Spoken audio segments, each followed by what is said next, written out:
I think the first thing to recognize about hunger is that today it's a rural phenomena. It's mainly in third world countries, and it's mainly among communities that are actually agricultural communities.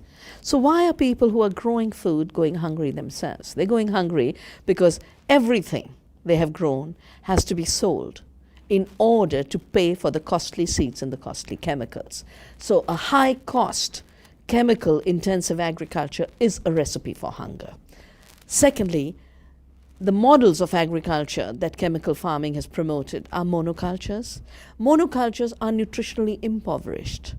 The same acre of land, using biodiversity, using organic and ecological methods, could produce 5 to 10 times more nutrition than a monoculture can. So maximizing the production of commodities for international trade is directly proportionate to the decrease in nutrition availability to local communities, which is why hunger grows.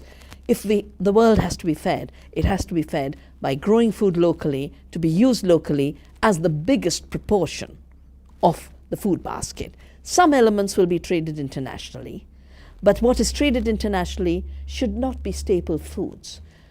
What is traded internationally should be that extra flavor of spices from India and coffee from Guatemala. That's all right. But to turn the world into a dependency on staples has nothing to do with feeding the world. It has a lot to do with controlling the food supply. The United States evolved a phrase during the Vietnam War, and the phrase was food as a weapon. The use of food as the ultimate weapon of control. And the tragedy is the growth of agribusiness in the US has gone hand in hand with the US foreign policy to deliberately create hunger locally in order to make the world dependent on food supplies through which you can then control countries and their decision-making ability. So hunger has become an instrument of war.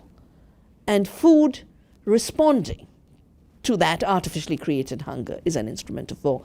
Peace means you grow food locally, you grow food with peace, you grow food non-violently, and the countries that are today the worst victims of hunger could be the highest producer of food. Africa has the largest land per human being, per capita. Africa is an abundant continent, and yet because of the deliberate policies, it has today been turned into a continent of hunger. India, which has the best soils, the best monsoons, the highest biodiversity, should not have any problem. We are growing enough food, and yet 70% of our children are going hungry because the economic system is robbing them of their right to food. So food production must once again be an issue of sustainability, taking care of the earth, and the human right to food must be an inalienable right. These rights cannot be ensured through a marketplace where food has become a commodity and a subject of speculation. We saw what speculation did in 2008. Food prices doubled, and the companies that control the food system doubled their profits, while riots took place in 40 countries.